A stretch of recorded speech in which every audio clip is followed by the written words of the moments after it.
share 3 lessons that COVID has brought forward with respect to economic growth, what would they be? So, see, first is COVID has actually disrupted economic growth. So, one is uh,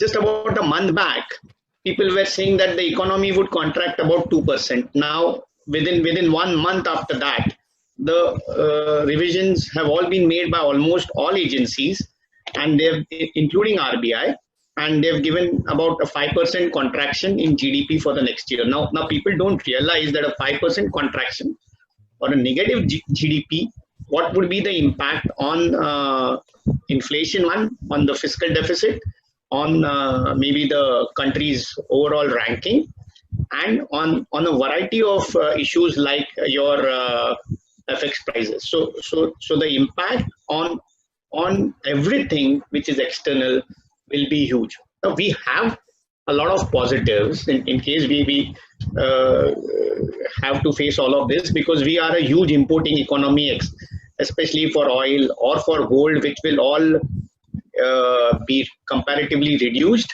in fact hugely reduced, and this might help balance certain shocks. We have huge FX reserves. We are a huge domestic economy, so we can be self-sufficient. There could be a lot of transfers, hopefully, from countries who have manufacturing bases in China and who may want to shift there. But already we've been hearing that Indonesia and Vietnam have taken the lead in establishing the bases there. So yes, we will need to obviously change quickly, adapt for the better.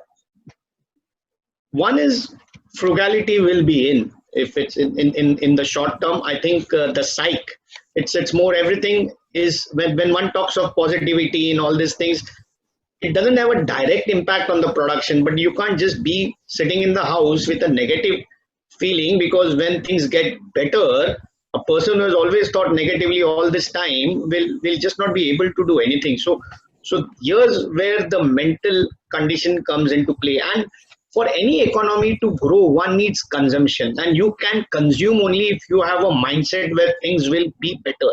If we are stuck in the mindset that this is something like we are doomed forever, I think we will not spend. Because we will not spend, the question is, we won't be consumers for somebody who is willing to sell. So every planning which is done in this scenario gets revised on the basis as to when this is going to end. Assuming this is not going to end, somebody would need to make a realistic risk assessment of where we stand now. A lot of workers who have migrated, so people are saying, let's get the migrant workers out of the city, especially because it will reduce the issues in the city. But the problem is, then when the companies restart, where will you have workers or people to work for?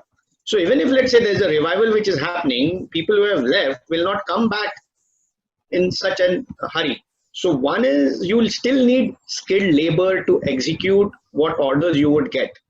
Again, you might have orders, then there'll be supply constraints. So one needs to take a holistic risk review of where one stands before he decides. It's very easy to say, one, to be positive, the second, to act on it positively, and the third is to do a realistic scenario analysis of where we stand. Obviously, yes, in the short term, there'll be a huge impact on consumer spending, but one needs to be innovative and creative.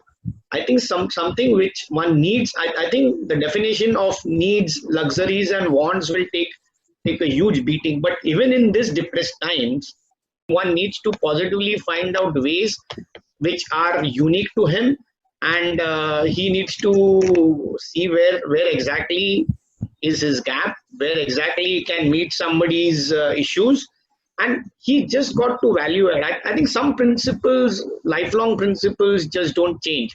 I think one needs to add value, one needs to do this at an economical price, and one needs to address challenges and pain points. Now, this has thrown up different challenges and pain points. So fundamentally, I go back to nothing has changed, but everything has changed. So one needs to actually see where one stands. One needs to see where others stand. Maybe I think it's a question of rearrangement of cash flows. That's where the Reserve Bank is making the liquidity available at a lesser cost. I think if one keeps the faith that we're not doomed, this is just a 2020 issue. 2021 is going to be fine. It's going to be great. I think there's a bright future ahead for somebody who's willing to take a conscious, calculated risk. So the GDP is just a number. It's just a yearly number. Forget 2020. Let's look at 2021. Wow, that's a great way to look at it. Thank you for that, Abhijit. And yes, as much as we don't want that this should have happened, it has happened. We are into it, and only a positive mindset and taking a calculated risk, like Abhijit said, is going to really help us, because this risk and this strategy and this planning for 2020 is definitely going to make 2021 and the coming years much, much better, because we are going to stand strong and we are going to be able to do much better than what we have done even in the past, because there is so much time for introspection and strategy in hand.